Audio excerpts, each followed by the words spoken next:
Bismillah. Assalamualaikum warahmatullahi wabarakatuh. Alhamdulillah.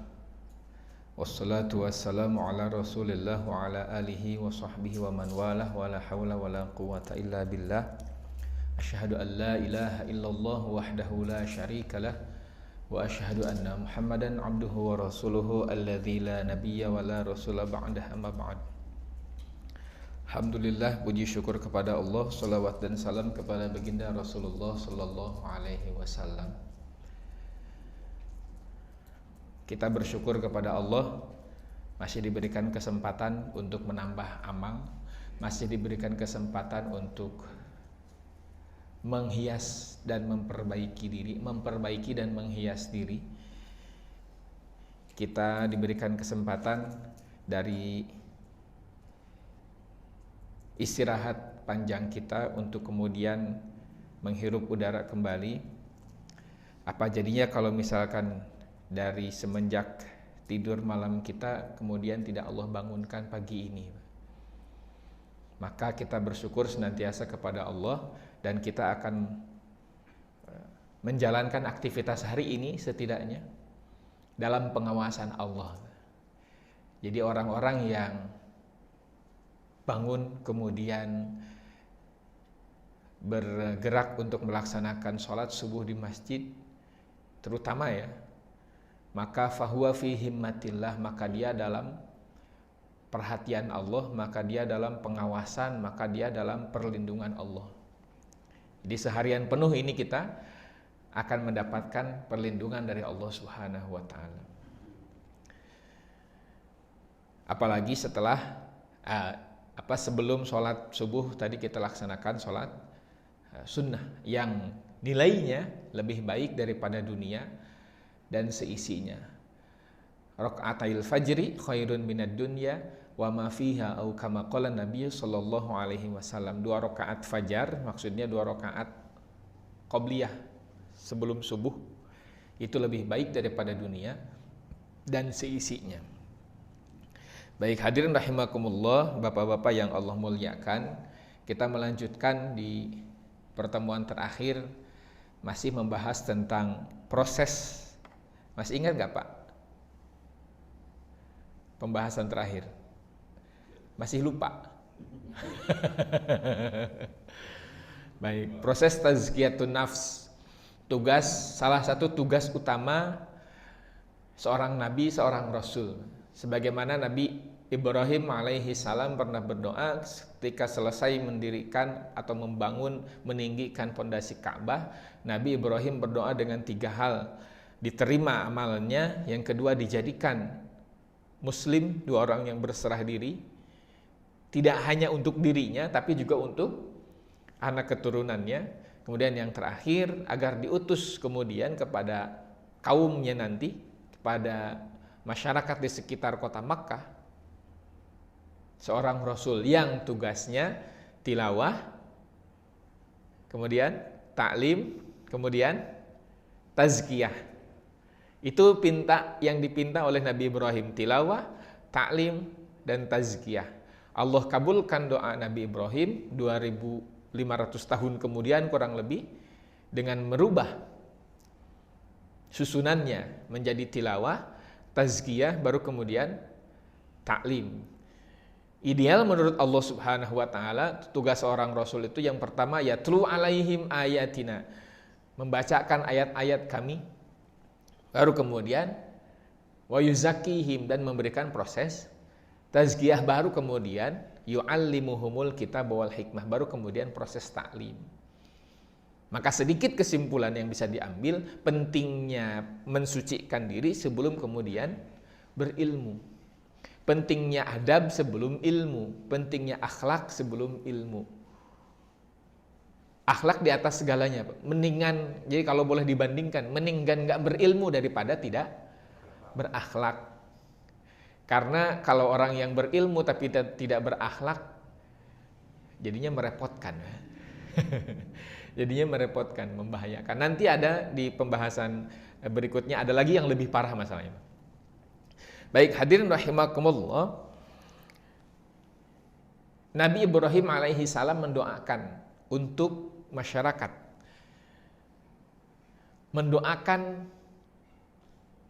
seorang rasul yang akan diutus, dan ternyata rasul yang diutus itu adalah anak keturunannya.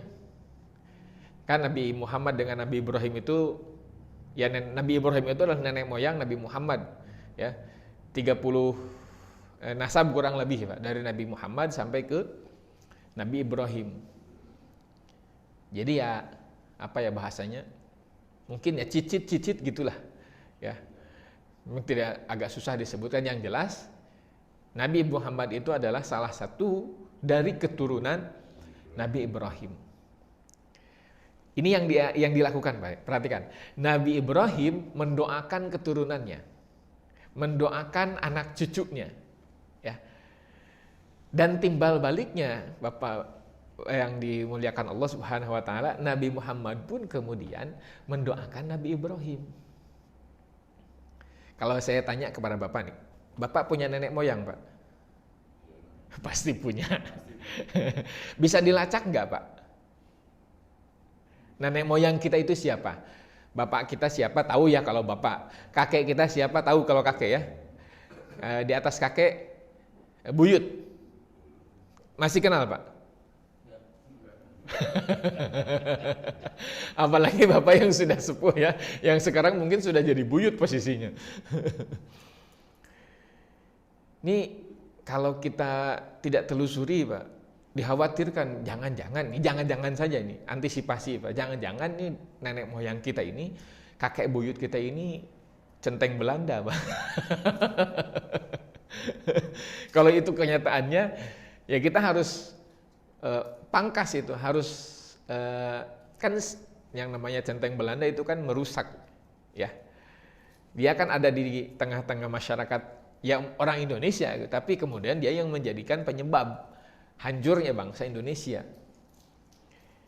Gitu. Jadi dia mengambil keuntungan pribadi dengan mencelakakan atau dengan merugikan orang lain. Ya syukur-syukur alhamdulillah, dan itu mudah-mudahan yang terjadi, bahwa nenek moyang kita ini adalah orang baik, orang soleh. Pelaut. Kalau saya tanya Bapak, Pak, nenek moyang kita itu mendoakan kita enggak? Mendoakan kita enggak, Pak? Hah? Doain enggak, Pak? Maksudnya nenek moyang secara nasab, Pak. Kalau ke Nabi Ibrahim memang ya mungkin bisa kita nyambung ya. Nenek moyang paling dekat saja, Pak. Kira-kira mendoakan kita enggak? Yakin ya? Nah pertanyaannya, kita pernah enggak doain nenek moyang? Nah jangan-jangan hanya sebatas orang tua. Tapi kalau nenek moyang kita mendoakan, harusnya kita juga mendoakan nenek moyang kita, supaya ada koneksi tetap tersambung. Gitu.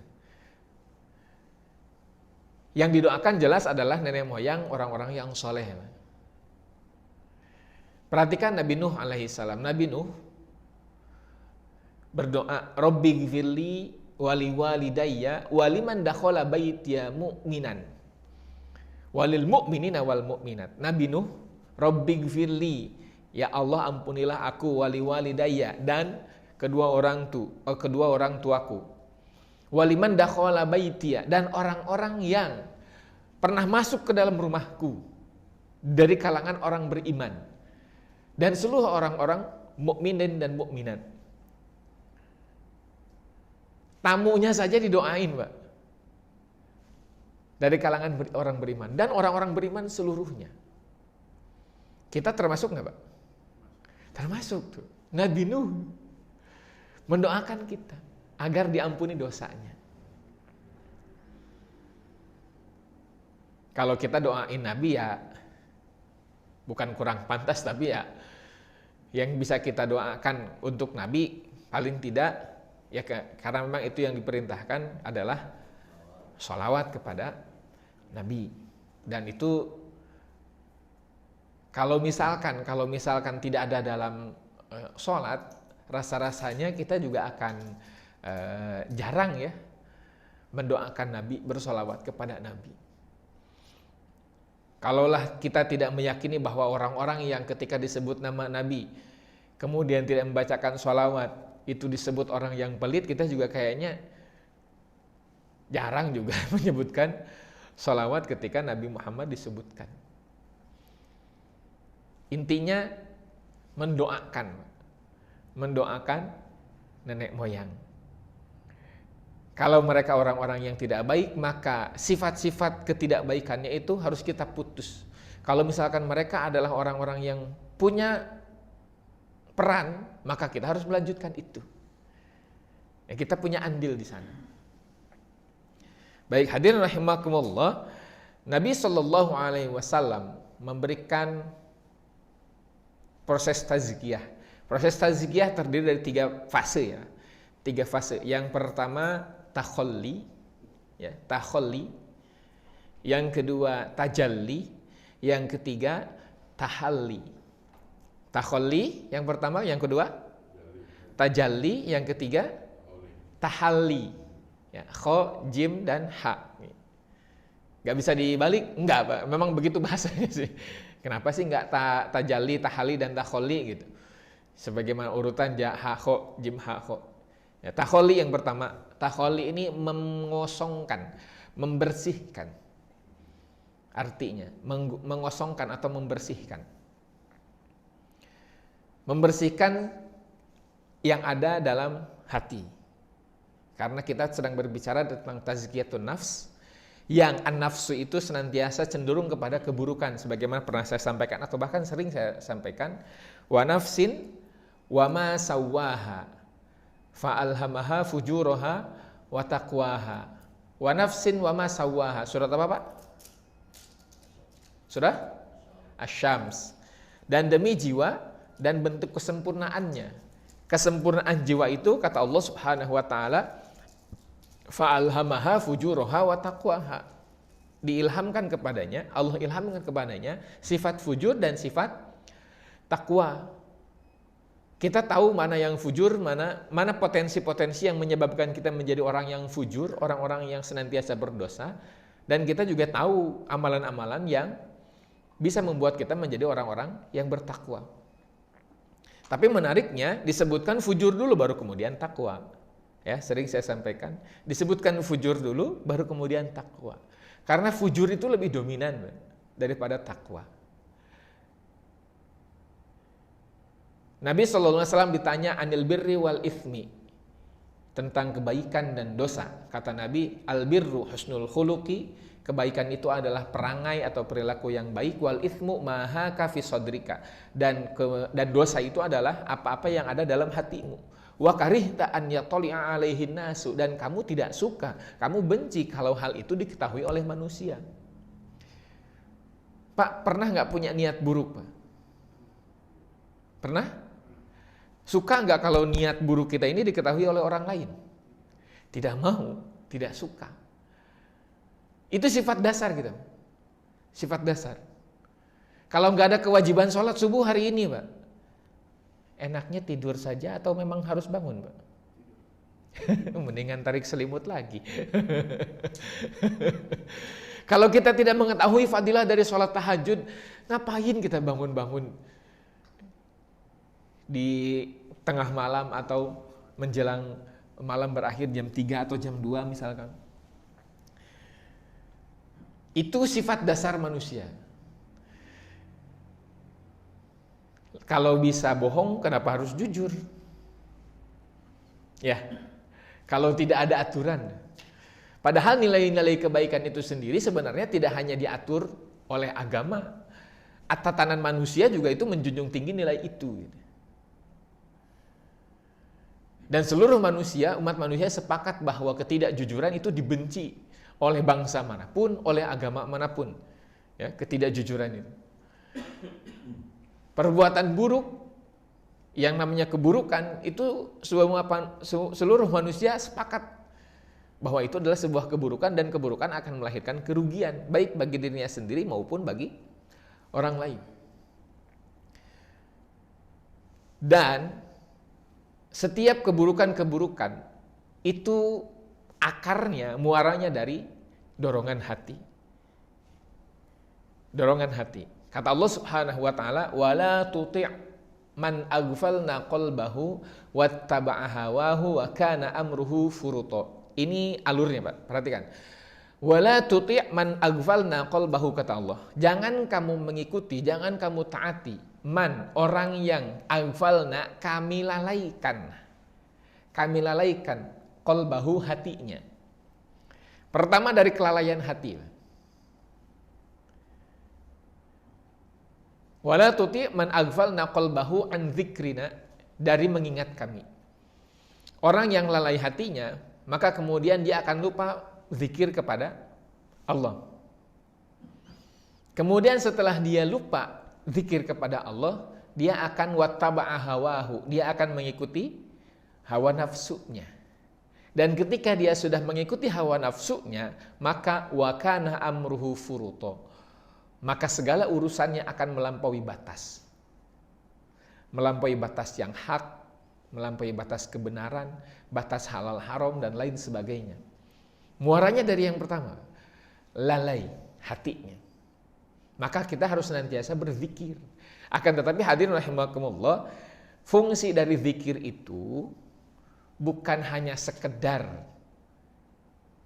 agar kita tidak digoda oleh pihak-pihak yang lain. Dalam hal ini setan, ya, baik dari golongan jin ataupun manusia. Kita sangat dianjurkan untuk berzikir untuk menghindari godaan itu. Tapi kata Imam Al-Ghazali tidak hanya itu. Kita juga harus berzikir kepada Allah agar kita juga tidak menjadi gangguan bagi pihak-pihak yang lain. Ya. Sebagaimana Nabi Shallallahu alaihi wasallam, Nabi ketika mendapati kaum atau masyarakat Makkah pada waktu itu jauh telah menyimpang dari ajaran tauhid, dari ajaran Nabi Ibrahim, maka Nabi mengasingkan diri, berkholwat, bertahanus, dalam rangka supaya tidak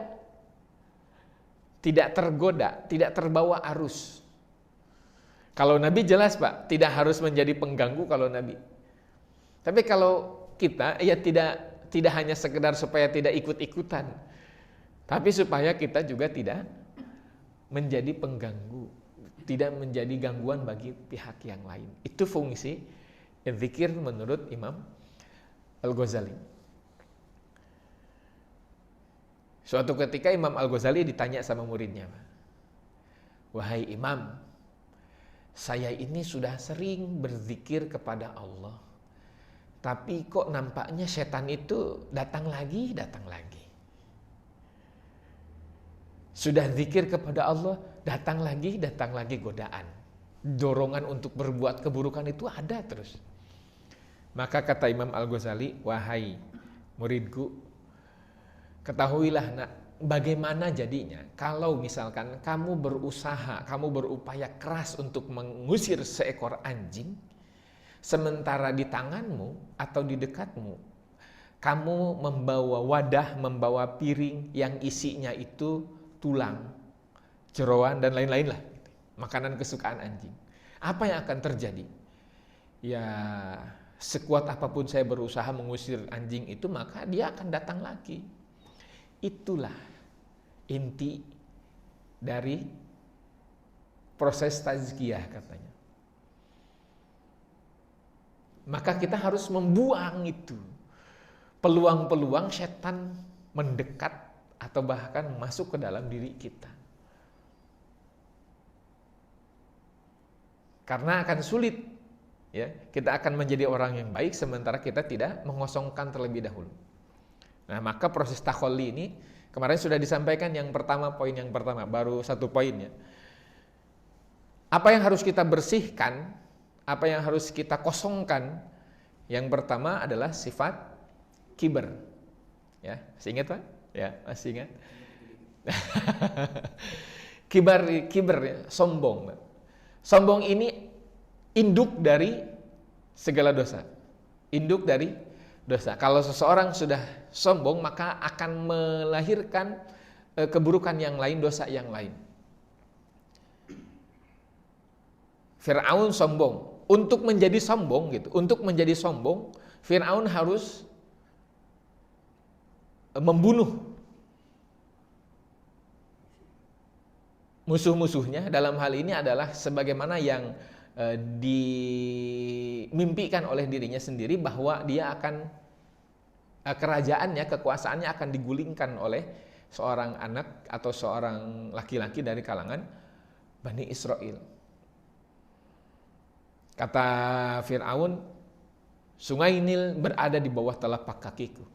Bani Israel semuanya berada di bawah kekuasaanku. Padahal sebenarnya kalau mau bicara siapa yang lebih layak sombong, rasa-rasanya Nabi Sulaiman lebih layak sombong daripada Fir'aun. Nabi Sulaiman kan kekuasaannya seluruh elemen yang ada di bumi, tidak hanya manusia, tidak hanya hewan, tapi juga jin, termasuk juga angin. Makanya siapa tokoh yang punya permadani terbang itu? Nah, Aladin ya. Itu kan tokoh fiktif ya. Itu terinspirasi dari Nabi Sulaiman. Tapi memang Nabi Sulaiman bukan permadani. Yang dipakai oleh Nabi Sulaiman untuk terbang itu ini kayu, Pak. Ya, papan lah kalau sekarang. Dan itu bisa menampung banyak orang. Dan pasukannya tidak sadar kalau mereka sedang terbang, Pak. Gitu. Mereka pada tidak sadar, tiba-tiba sudah berada di tempat yang dituju saja. Angin yang dikendalikan oleh Nabi Sulaiman. Kekuasaannya konon katanya itu setengah dari luas bumi. Setengah dari luas bumi. Istri Nabi Sulaiman berapa? Masih ingat? Masih ingat tuh, pernah saya sampaikan. Istri Nabi Sulaiman berapa? 300. Ya. 300, selirnya 700, Pak, total semua 1000 tuh. Bapak istri berapa, Pak? Meskipun itu tidak menjamin kekuasaan ya.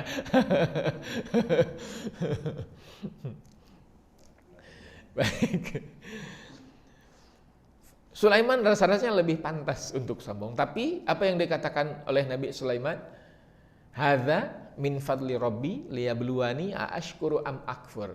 Semua karunia, semua hal yang aku dapatkan itu tidak terlepas dari karunia Tuhanku, yang tujuannya untuk mengujiku. Liyabluwani aashkuru am akfur.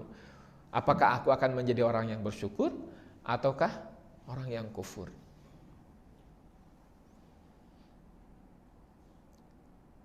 Korun, padahal dia bahasanya mengemis, Pak. Mengemis kepada Nabi Musa agar didoakan. Dia itu kan sering dihina, Pak, tadinya karena kemiskinannya. Bayangkan orang dihina karena kemiskinannya. Akhirnya dia minta didoakan oleh Nabi Musa. Kata Nabi Musa, jangan, kamu nggak akan kuat. Kata Korun, kuat kok. Saya sudah siap. Mental saya ini mental orang kaya, kata dia. Akhirnya didoakan oleh Nabi Musa dan akhirnya Korun diberikan apa yang dia inginkan. Tapi justru kemudian yang terjadi ketika harta itu diberikan, bahkan lebih daripada yang lain, apa yang dikatakan Korun? Innama utituhu ala ilmin indi. Aku bisa mendapatkan ini karena memang aku punya ilmunya. Ilmunya aku miliki karena kerja kerasku. Tidak ada peran yang lain. Apalagi Allah. Siapa itu Allah? Akhirnya Allah tenggelamkan itu. Semua dampak dari kesombongan akan membawa keburukan untuk dirinya sendiri. Sebagaimana iblis kan. Iblis karena kesombongannya, dia akhirnya diusir dan dikutuk, dilaknat oleh Allah Subhanahu wa taala. Padahal iblis itu tadinya adalah seorang hamba ya, dari kalangan jin yang sangat tunduk beribadah kepada Allah Subhanahu puluhan ribu tahun, Pak. Sujud tanpa pernah mengangkat kepalanya. Satu riwayat menyebutkan 40.000 tahun. Bayangkan 40.000 tahun sujud tanpa pernah mengangkat kepalanya. Sehingga ia diangkat oleh Allah Subhanahu wa taala ke alam malakut. ke alam yang bersama para malaikat. Makanya ketika Allah menciptakan Nabi Adam, Allah menyuruh malaikat untuk sujud kecuali iblis. Kenapa kok iblis disebutkan? Seolah-olah iblis itu bagian dari malaikat. Bukan, karena iblisnya ada di situ gitu. Allah angkat, Pak. Bayangkan, saking Allah muliakan tadinya, ya, Allah berikan penghargaan. Disuruh sujud kepada Adam, iblis menolak. Dia menyombongkan diri. Ana khairun minhu, katanya. Saya lebih baik daripada dia. Itu kan kesombongan. Untuk menjadi sombong, Ratu Cleopatra, ya, Ratu Cleopatra, konon katanya untuk menjadi wanita tercantik, dia kan pernah menjadi wanita tercantik.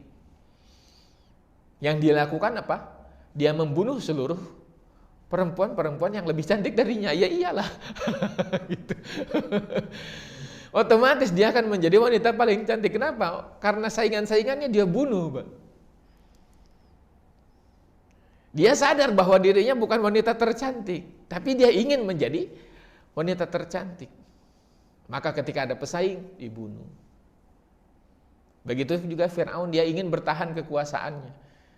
Begitu mimpinya, begitu dia bermimpi bahwa kerajaannya akan digulingkan, maka seluruh anak dari kalangan Bani Israel dibunuh. Tapi kok Nabi Harun bisa selamat ya? Nabi Musa dengan Nabi Harun itu kan selisih beberapa tahun, Mbak. Ada yang menyebutkan selisih 2 tahun, ada yang selisih 1 tahun, ada yang menyebutkan selisih 3 tahun. Yang jelas ganjil. Karena ketika Firaun mengumumkan bunuh semua bayi yang lahir dari kalangan Bani Israel. Sementara Bani Israel waktu itu posisinya yang laki-laki jadi budak, yang perempuan sama gitu. Tapi laki-laki jelas lebih dibutuhkan dari segi tenaganya. Ya karena budak kan yang diambil hanya tenaganya, Pak. Tidak pemikirannya. Tidak yang lainnya, yang dibutuhkan adalah tenaganya. Maka masyarakat Mesir protes, wahai Tuan, kalau seluruh laki-laki dari kalangan Bani Israel ini dibunuh, maka budak-budak ini akan semakin tidak ada regenerasi gitu bahasanya. Tidak ada regenerasi. Kalau yang perempuan ya kurang bisa diandalkan lah dalam segi tenaga. Maka muncul keputusan baru. Baik, kalau begitu 1 tahun bayi yang lahir bunuh, di tahun berikutnya biarkan. Gitu. Makanya Nabi Harun tidak mengalami drama ya, tidak diceritakan karena memang Nabi Harun lahir di tahun tidak ada pembunuhan, sementara Nabi Musa lahir di tahun pembunuhan, gitu. Jadi ya selisihnya 1 tahun atau 3 tahun, gitu. Itu kan sepupuan Nabi Musa dengan Nabi Harun. Itu Firaun. Untuk mencapai kesombongannya, dia harus melakukan berbagai macam hal. Termasuk percaya dan termasuk mempercayakan segala urusannya kepada tukang sihir. Karena kesombongan itu adalah akar dari dosa-dosa yang lain. Yang kedua, tamak. Tomak, rakus, atau serakah. Ini juga sama akar dari dosa-dosa yang lain. Kalau seseorang sudah tamak, maka dia akan melakukan kejahatan atau keburukan yang lain.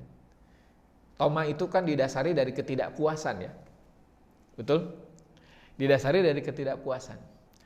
Sudah punya istri, dia tomak, akhirnya dia berzina. Sudah punya harta yang sudah punya gaji gitu, yang memang sudah jelas-jelas menjadi haknya, dia tomak, maka yang dia lakukan adalah mencuri atau korupsi dan lain sebagainya. Karena ketamakan. Tidak terlalu banyak penjelasan tentang tamak, bisa dipahami lah. Mudah ini memahaminya mudah. Dan eh, ini tidak terlalu apa ya, tidak terlalu kompleks untuk menanganinya, berbeda dengan kiber.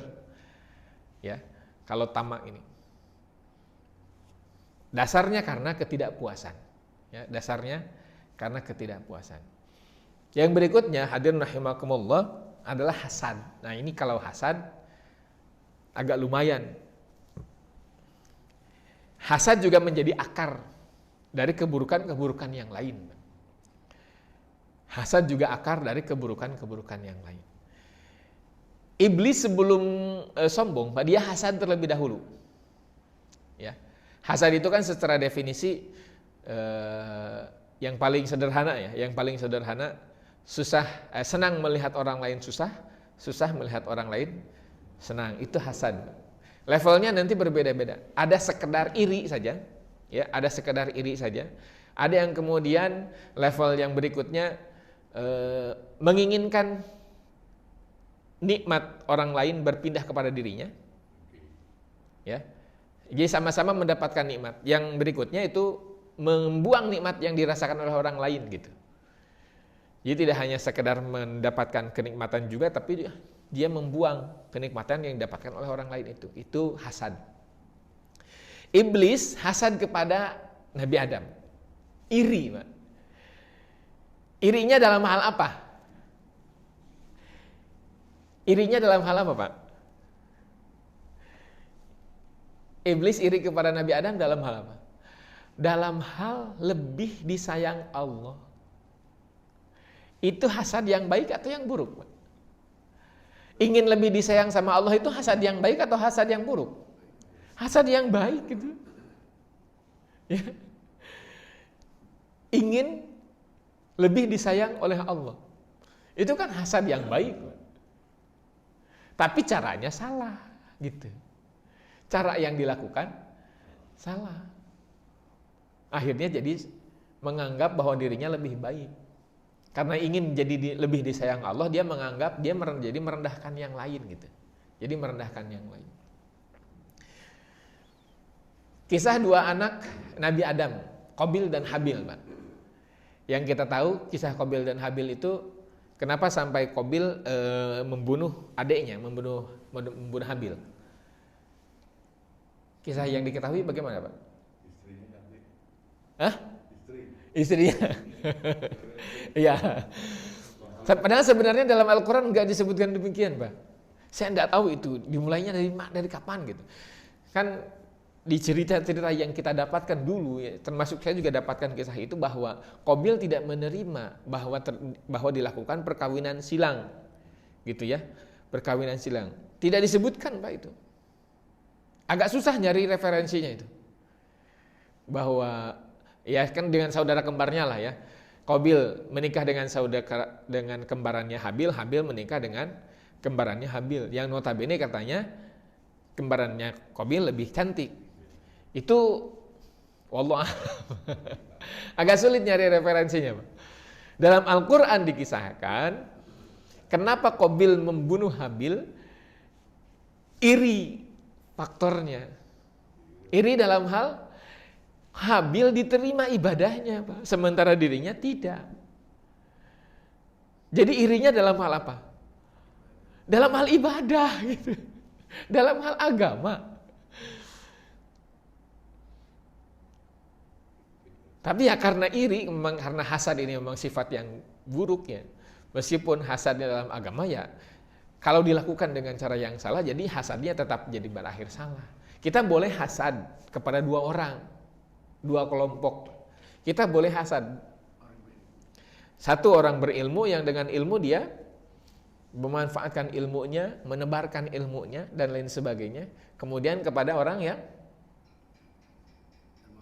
dermawan. Orang berharta yang dia dengan hartanya dia dermawan. Boleh. Pengen kayak dia yang dengan ilmunya semakin soleh.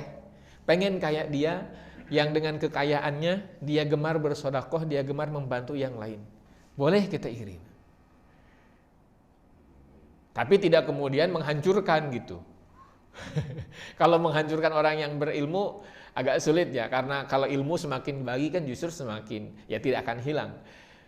Tapi kalau ilmu dicuri, maksudnya ilmu dicuri ya tidak akan hilang.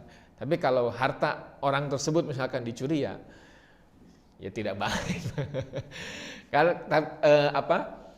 tidak akan ada orang yang iri dengan orang yang berilmu dan dermawan, kemudian dia kemudian akan menjadi orang yang dermawan, rasanya sulit.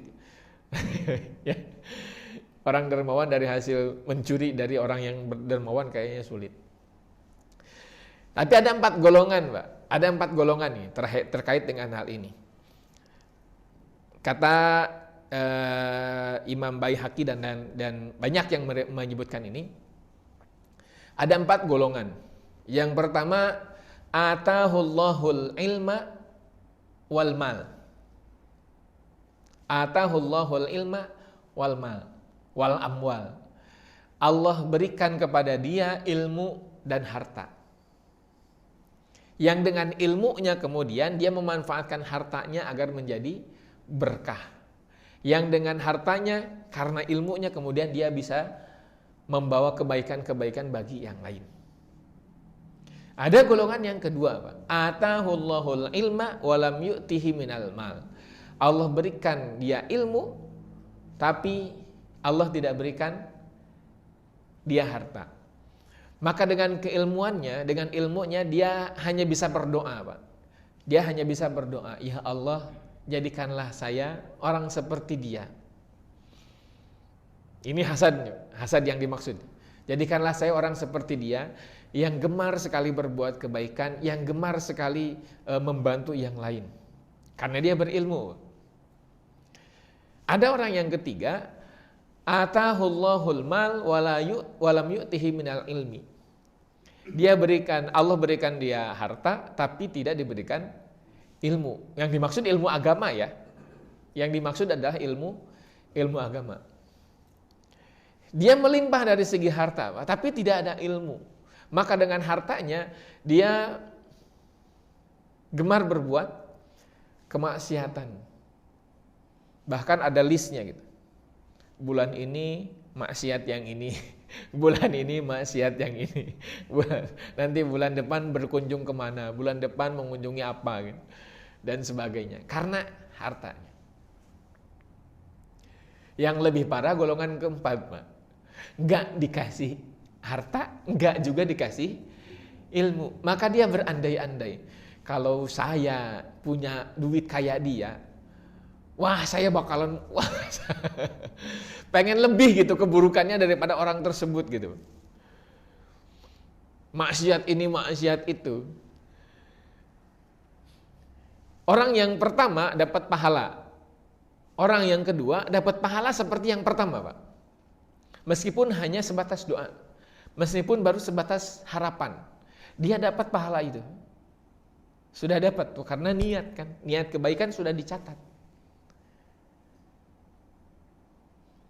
Yang ketiga dan yang keempat juga sama, Pak. Yang ketiga dia dosa. Yang keempat juga berandai-andai ketika dia punya ilmu, punya harta dan kemudian dia dengan hartanya bermaksiat kepada Allah, itu sama dosanya, Pak. Kan lebih merepotkan, kasihan ya. Udah mohon maaf saya sebutkan, udah sengsara, udah miskin, terus nggak punya ilmu, dosanya banyak pula gitu kan. Ini orang terburuk ini, orang terburuk. Itu hasad. Dari hasad kemudian akan melahirkan keburukan-keburukan yang lain pula. Sekali lagi kita belajar dari 2 putra Nabi Adam alaihi salam. Bukan karena hasad masalah istri, bukan ya. Tapi masalah ibadah. Dia diterima sementara saya tidak gitu. Ya salahnya dia sendiri, kenapa memberikan persembahan, mengorbankan gitu dari yang sisa-sisa saja, bukan dari yang terbaik. Nah, hadirin rahimakumullah, kata Nabi sallallahu alaihi wasallam, iyyakum wal hasada. Hindarilah sifat hasad. Fa innal hasada ya'kulul hasanati kama ya'kulun narul khataba. Karena sungguhnya hasad itu akan memakan kebaikan sebagaimana api memakan kayu bakar. Jadi kebaikan-kebaikan yang sudah kita lakukan itu hilang karena hasad. Padahal kan yang harusnya dilakukan itu kebalikannya. Kata Nabi sallallahu alaihi wasallam, "Ittaqillaha haitsuma kunta." Bertakwalah kamu di mana saja kamu berada. Wa atbi'is sayyi'atal hasanata tamhuha. Dan ikutilah setiap keburukan dengan kebaikan yang dengan kebaikan itu akan menghapus atau menghilangkan keburukan itu. Bukan sebaliknya. Itu yang pertama. Kibr, kemudian toma, kemudian yang ketiga adalah hasad. Itu akar dari dosa, dari keburukan yang harus kita bersihkan dari hati kita. Harus dibuang gitu. Ya, harus dibuang. Kemarin saya sampaikan definisi dari kibr itu adalah batorul haqqi wa ghamtun nas. Ya, batorul haqqi wa ghamtun nas. Menolak kebenaran dan merendahkan manusia. Kalau Allah pantas nggak kalau sombong, Pak? Allah pantas nggak sombong? Allah pantas sombong karena dia memiliki semuanya. Bahkan salah satu sifat dari Asmaul Husna al-mutakabbir. Dan memang wajar. Tapi Allah masih mau menerima kebenaran. Yang dimaksud bukan menerima kebenaran gini. Jadi menerima kebenaran meskipun dari orang yang belum beriman kepadanya. Kata Balqis, sifat raja-raja itu senantiasa ingin menguasai. Sifat raja-raja itu selalu ingin menguasai, ingin menghancurkan dan kemudian ingin menguasai. Kata Bilqis, kata Allah, wa kadzalika yaf'alun. Memang benar itu, ucapan Bilqis itu benar kata Allah. Allah membenarkan, Allah tidak membantah. Karena memang itu fakta, kebenaran dan Allah terima meskipun itu lahir, meskipun itu datang dari ucapan orang yang belum beriman kepadanya. Kalau memang itu kebenaran, tidak lepas siapapun yang bicara, tidak lepas dari manapun asalnya. Kalau memang itu kebenaran, kita terima, tidak kita tolak. Sebagaimana kata Ali radhiyallahu anhu,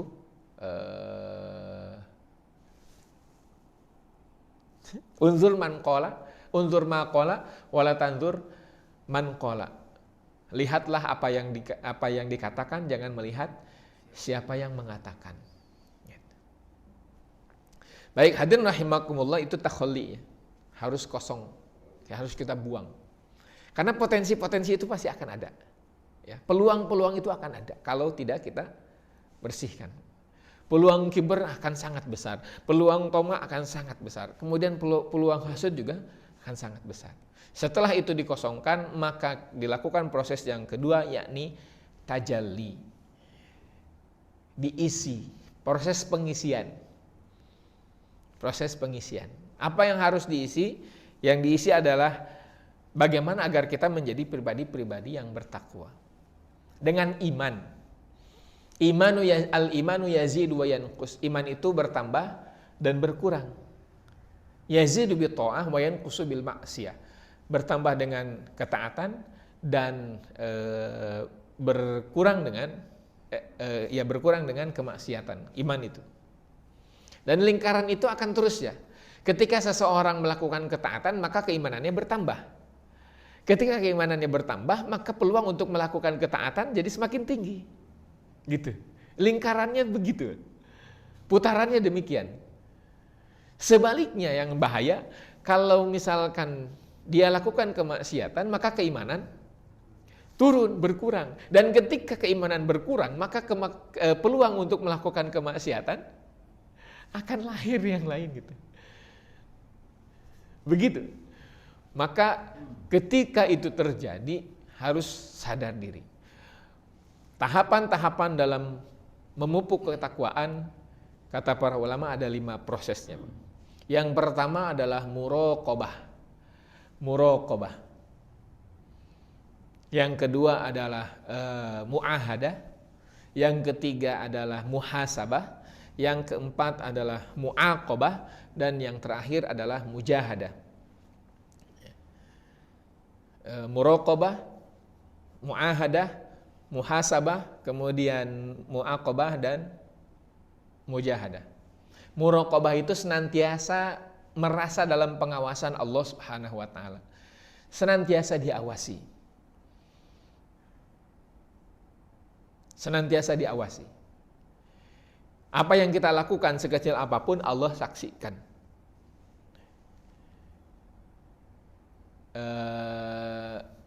Ada malaikat raqib. Ya. Raqib. Ada malaikat atid. Kan dua-duanya itu tugasnya mencatat amal baik dan buruk gitu. Entah siapa yang mencatat amal baik, entah siapa yang mencatat amal buruk, ataukah dua-duanya memang mencatat dua amal itu. Yang jelas ada raqib. Senantiasa diawasi. Senantiasa disertai. Maka ketika seseorang sudah merasa dalam pengawasan Allah, maka insya Allah gitu, itu akan menjadi peluang untuk menjaga dirinya.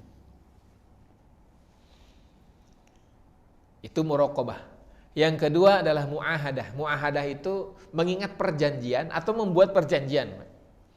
Mengingat perjanjian atau membuat perjanjian. Perjanjian yang mana yang harus diingat? Di surah Al-A'raf 172. Wa id akhadha rabbuka min bani adama min zuhurihim dzurriyyatahum wa asyhadahum ala anfusihim alastu bi rabbikum qalu bala syahidna. Ingatlah ketika Tuhanmu mengambil perjanjian dengan anak cucu Nabi Adam, anak cucu Adam. Ketika mereka berada dalam tulang punggung bapak mereka. Sebelum ditiupkannya ruh kan Allah katakan alastu bi rabbikum, bukankah aku ini Tuhanmu? Maka qalu bala syahidna. Kita semua ini melakukan kesepakatan dengan Allah Subhanahu wa taala. Ya, melakukan kesepakatan dengan Allah Subhanahu wa taala. Maka kata Nabi sallallahu alaihi wasallam kullu mauludin yuladu alal fitrah.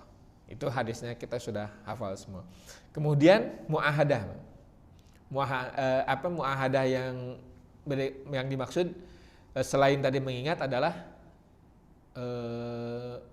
membuat janji dengan Allah semacam nazar, tapi ini nanti akan ada pembahasan selanjutnya. Yang berikutnya adalah muhasabah. Faham ya makna muhasabah? Evaluasi. Kata Umar bin Khattab, hasibu anfusakum qabla an tuhasabu. Hisablah diri kalian sebelum dihisab. Itu perkataan Umar. Dan kesimpulan dari muhasabah itu harus 3. Harus ini, Pak. 1, amal masih kurang. Ya. Amal masih kurang. Yang kedua, dosa masih terlalu banyak. Gitu. Dosa masih terlalu banyak. Yang ketiga, nikmat Allah cukup. Kesimpulannya enggak begini, keliru, Pak. Keliru. Misal, hasil muhasabah, kita merasa bahwa amal kita ini sudah kebanyakan. Ini kayaknya amal saya ini sudah kebanyakan ini. Atau kayaknya dosa saya ini sudah habis ini. Itu kalau begitu keliru itu. Apalagi kalau misalkan merasa bahwa nikmat ini masih sangat kurang. Padahal nikmat yang Allah berikan ini cukup sudah. Sebanyak, apalagi kalau misalkan kita menganggap itu lebih. Gitu. Tapi jangan mengatakan lebih juga, pemilihan cukup saja lah udah. Kalau lebih nanti kalau diambil gimana, Pak? Ya Allah, kelebihan ini nikmat. Ya udah kata Allah, ya udah diambil deh. Cukup saja, udah cukup. Gitu. Itu kesimpulan muhasabah. Harus itu. 1, amal masih kurang. Yang kedua, dosa masih banyak. Yang ketiga, nikmat sudah cukup. Sesoleh apapun kita, Pak. Sesoleh apapun kita, harus selalu begitu. Karena kalau tidak begitu jadi nggak soleh nantinya. Ya. Jadi nggak soleh lagi nantinya. Itu proses muhasabah. Yang keempat, mu'aqobah. Mu'aqobah itu memberikan konsekuensi atau memberikan sanksi dari kata iqob. Iqob itu sama dengan azab, Pak. ya, menghukum diri lah, gitu. Ketika kita tidak menepati apa yang sudah kita sepakati dari proses muahadah, gitu. Umar bin Khattab suatu ketika sehabis duhur, Pak, dia masuk ke kebunnya. Umar bin Khattab suatu ketika masuk ke kebunnya, dan di kebunnya dia asik berjalan-jalan melihat tanaman yang sudah berbuah ranum dan siap panen, Pak. Saking asiknya di kebun sampai lupa sholat asar, Pak. Bukan tidak sholat, lupa waktu asar, dan akhirnya begitu dia pulang dari kebun, sholat asar sudah bubar, Pak. Sholat asar sudah bubar. Menyesal sekali Umar. Wah, ini bahaya ini. Ini kebun ini melalaikan saya, kata Umar. Ini kebun ini melalaikan. Akhirnya dia datang kepada Nabi SAW. Ya Rasul, itu kebun mau saya infakkan saja, mau saya sodakohkan saja. Emang kenapa? Itu kebun melalaikan saya, katanya. Kata Nabi, wahai Umar, jangan kau sodakohkan kebunnya, sodakohkan saja hasil panennya. Hasil panennya. Kata Nabi begitu. Kata Umar, siap, samina wa ta'na. Ini kalau Bapak pernah merasakan demikian, misal Pak lagi nganter istrinya, lagi nganter ibu belanja ke pasar, ke mall, saking asiknya belanja di mall sampai lupa sholat berjamaah. Nanti pulang-pulang, saya sedekahkan saja itu mallnya. Ya siapa tahu kan mallnya yang dibeli.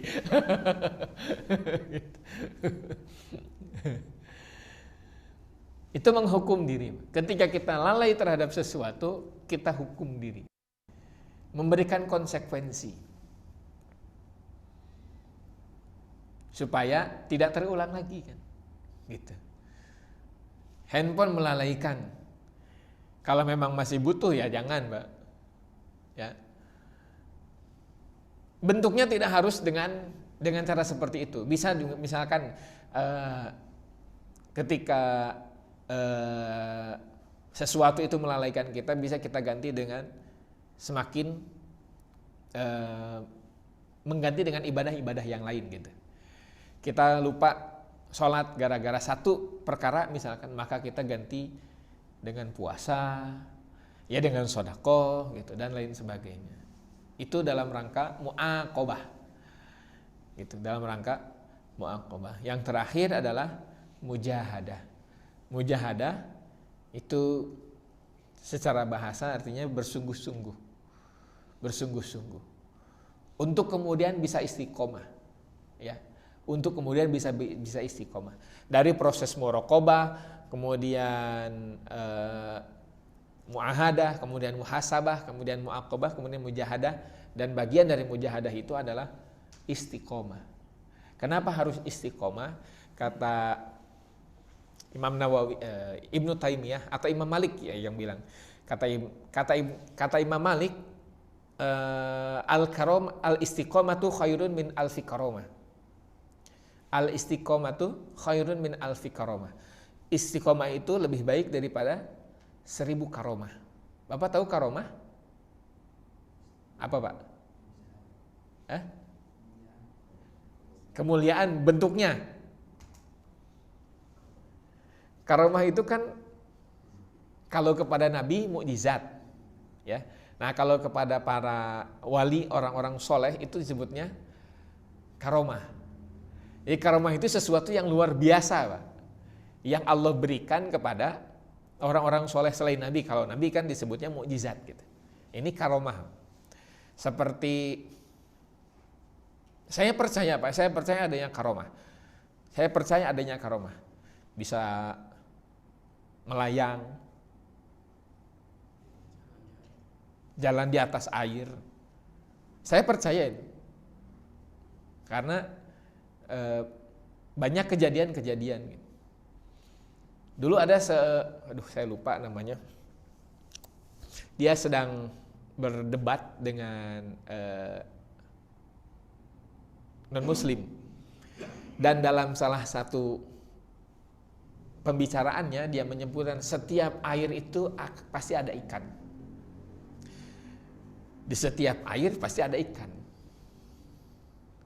Kalau boleh dibilang keceplosan. Akhirnya kan si orang non-muslim ini langsung nyela. Tidak semua dari yang ada air pasti ada ikan.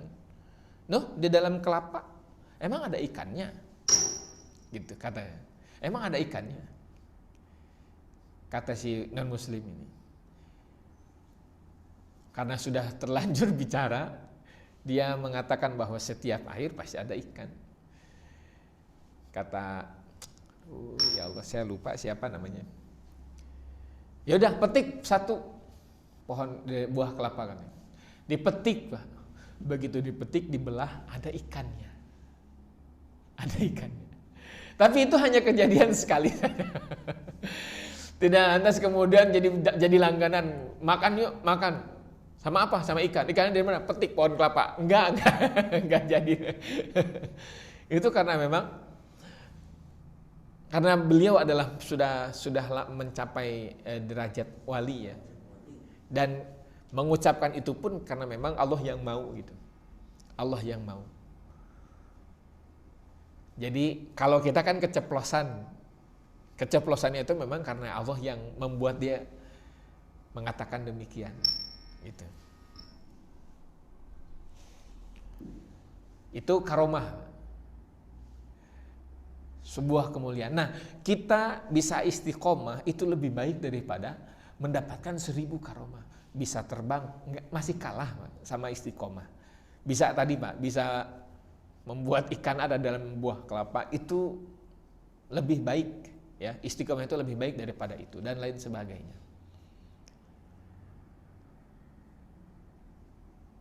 Dalam bentuk mujahadah, bisa istiqomah. Seorang sahabat bernama Hanzalah ya, Hanzalah. Dia mengadu kepada Nabi, wahai Nabi, kenapa ya setiap kali saya berada di dekat engkau, ketika saya duduk hadir di majelis ilmu, ketika saya sholat, saya mendengarkan taujih, nasihat dari engkau, saya senantiasa merasa bahwa surga itu sangat dekat. Seolah-olah saya ini adalah orang yang paling soleh. Tapi begitu selesai proses ibadah, begitu bubar dari majelis taklim, saya merasa bahwa neraka itu yang sangat dekat, surga itu sangat jauh sekali. Dan peluang-peluang keburukan senantiasa ada di depan mata saya. Apa yang harus saya lakukan? Maka kata Nabi, Qul amantu billah tsumma istaqim. Katakanlah bahwa aku beriman kepada Allah dan istiqomahlah dengan keimanan itu. Prosesnya tadi, Pak. Prosesnya tadi. Tidak hanya sekedar ujung-ujung istiqomah, tapi melalui proses muraqabah, melalui proses muahadah, melalui proses muhasabah, kemudian muaqabah, dan bisa mujahadah. Untuk mendapatkan keistiqomahan itu seperti itu. Sekali lagi, istiqomah itu lebih baik daripada 1000 karomah. Baik, sampai sini ada yang ditanyakan, Pak? Monggo Pak. Ada 3 pertanyaan Pak. Wih, mantap. Silakan Pak, silakan. Soal akhlak itu juga. Ya. Itu apakah sama akhlak dengan adab? Baik. Yang kedua mengenai Pak Ali tadi yang sifat azab tadi. Itu ada seseorang di depan kita baik, di belakang kita jahat. Maksud azab apa itu? Azab? Azab apa nih di depan kita?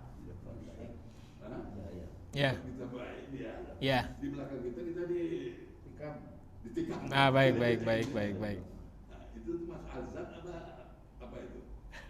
Itu kan tadi azab sifatnya kan salah satunya kan tadi iri, dengki ya. Iya. Azab. Hasad. Ya. Nah, yang ketiga lah, di zaman kekinian ini iptek itu lebih didahulukan daripada income. Nah, itu mohon penjelasan. Baik, mantap. Antara akhlak dan adab ya. Pada dasarnya sama ya Pak, akhlak dan adab. Tapi kalau itu lebih kepada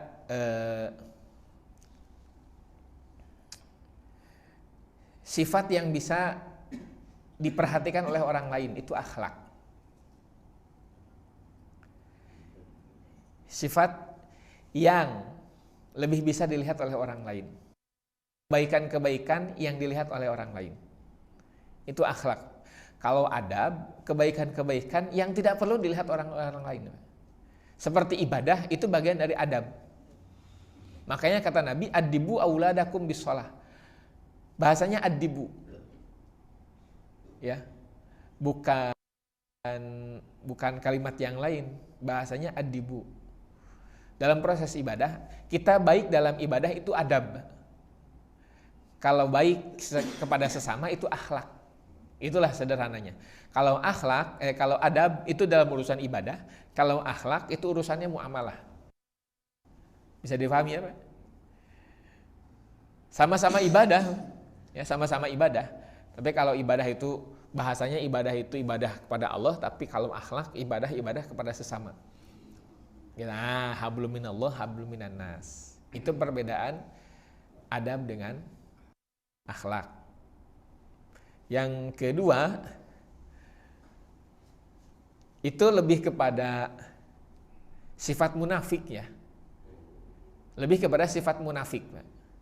Ya, munafik itu kan menampakkan keimanan, menyembunyikan kekufuran. Dan itu lebih berbahaya daripada orang kafir sekalipun. Ya. Orang munafik itu lebih berbahaya daripada orang kafir sekalipun.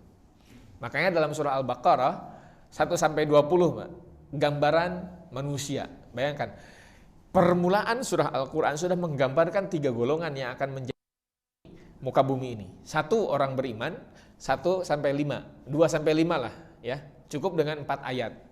Orang kafir cuma 2 ayat Pak, ayat 6 dan ayat 6, 7 dan ayat 7. Mendeteksi orang kafir mudah Pak, mendeteksi orang mukmin mudah. Tapi pembahasan munafik dari ayat 13 ayat itu. 13 ayat dibahas. Karena mendeteksi orang munafik ini gampang-gampang susah gitu. Dia hadir di tengah-tengah kita tahu bahwa dia itu beriman, tapi di belakang ternyata berkoalisi dengan orang lain untuk memusuhi kita. Kalahnya perang Uhud gara-gara salah satunya orang munafik, Pak. Yang berbelot, yang setidaknya menurunkan moral. Ya, 200 orang bayangkan, 200 orang bukan jumlah yang sedikit. Gitu. Gara-gara orang munafik. Itu lebih berbahaya sekali lagi, lebih berbahaya daripada orang kafir sekalipun. Tapi nanti ada 2 ya, ada nifak amali, ada nifak i'tiqadi. Nifak amali kan ada tanda-tanda orang munafik. Kata Nabi sallallahu alaihi wasallam, ayatul munafiqi salah. Tanda-tanda orang munafik itu 3. Idza hadatsa kadzaba, wa idza wa'ada akhlafa, wa idza tumina khana. Kalau dia berkata, dia bohong. Kalau dia berjanji, dia ingkar. Dan yang ketiga, kalau dia diamanahi, dia khianat. Itu orang munafik. Tapi kalau ada orang yang berbohong, tidak lantas kita katakan munafik, ya, gitu. Bapak pernah bohong, Pak? Pernah bohong, Pak? Munafik berarti Bapak. Kan kita enggak. Nah, ada bukan, tapi itu nifak amali, ya. Perbuatan orang munafik kemudian kita lakukan. Tidak lantas kemudian kita masuk dalam kategori munafik. Yang bahaya itu munafik i'tiqadi, akidah. Pura-pura beriman padahal tidak. Gitu. Pura-pura beriman padahal tidak. Itu nampaknya bukan hasad tapi memang munafik gitu. Dan agak susah mendeteksinya Pak, sekali lagi agak susah. Zaman Nabi yang pandai, yang pintar mendeteksi orang munafik itu salah satunya Hudzaifah ibnul Yaman, Pak. Hudzaifah ibnul Yaman. Salah satu yang bisa mendeteksi. Sekelas Umar saja nggak bisa mendeteksi. Makanya kalau ada yang meninggal, pasca Nabi wafat, ada yang meninggal. Umar lihat, Hudzaifah nyolatin nggak? Hudzaifah nggak nyolatin, Umar nggak nyolatin. Karena bisa dipastikan itu orang munafik. Dan orang munafik, kata Allah Subhanahu wa Ta'ala, sama-sama fiddarkil asfali minan nar. Lupa di surah An-Nisa ya. Innal munafikina wal kafirina fiddarkil asfali minan nar. Dua-duanya sama, Pak. Di keraknya, ya, darkil asfal, di neraka paling bawah. Orang munafik dan orang kafir. Kemudian kalau masalah iptek,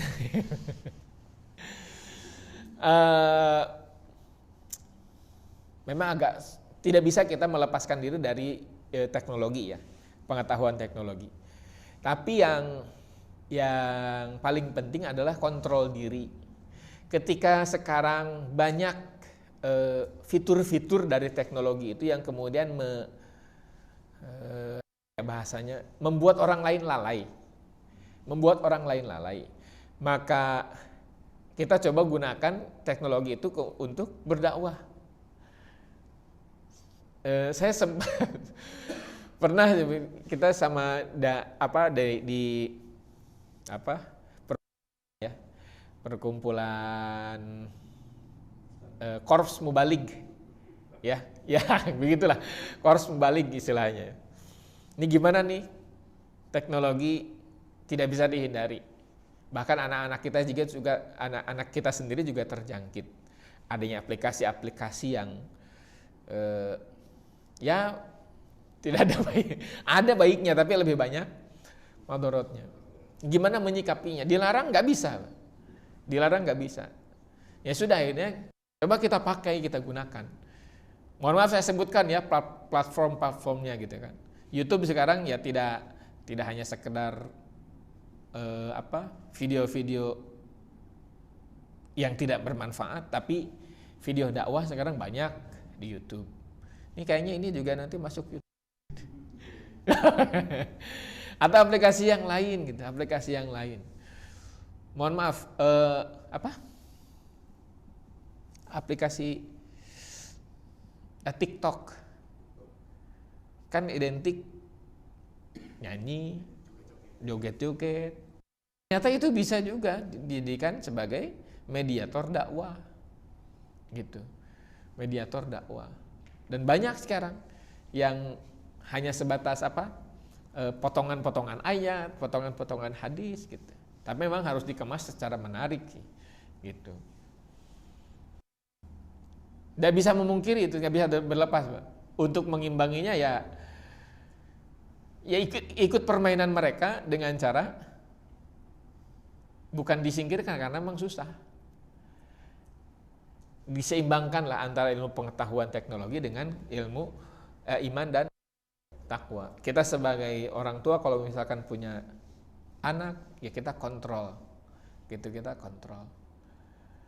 Tidak sulit, tidak mudah memang gitu. Pasti ada kesulitan. Tapi ketika kita berhasil mengatasi kesulitan itu kan gimana ya gitu. Seperti hasil memecahkan soal. Kan ada karakter-karakter orang yang ketika dapat soal ini, ketika bisa menyelesaikan itu jadi senang banget gitu.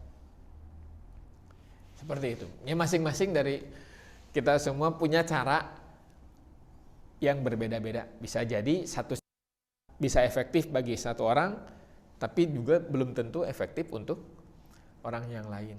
Sama dalam proses meningkatkan keimanan dan ketakwaan. Bisa jadi kalau si fulan ini dengan cara begini, si fulan dengan cara begini. Dalam proses menghafal, Pak, bisa jadi cara saya efektif untuk saya sendiri, tidak efektif untuk orang lain. Cara orang lain efektif untuk dirinya sendiri, untuk saya mungkin tidak efektif. Gitu. Itu barangkali, Pak. Mudah-mudahan tidak puas.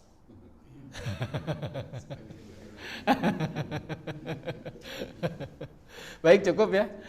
Kita akhiri dengan hamdalah, alhamdulillahirabbil alamin, subhanakallahumma wa bihamdika, asyhadu an la ilaha illa anta, astaghfiruka wa atubu ilaik. Kita lanjutkan di pembahasan berikutnya insyaallah di pertemuan yang akan datang. Mudah-mudahan selalu sehat semuanya. Aqulu qauli hada wa astaghfirullah li wa lakum. Assalamualaikum warahmatullahi wabarakatuh. Waalaikumsalam.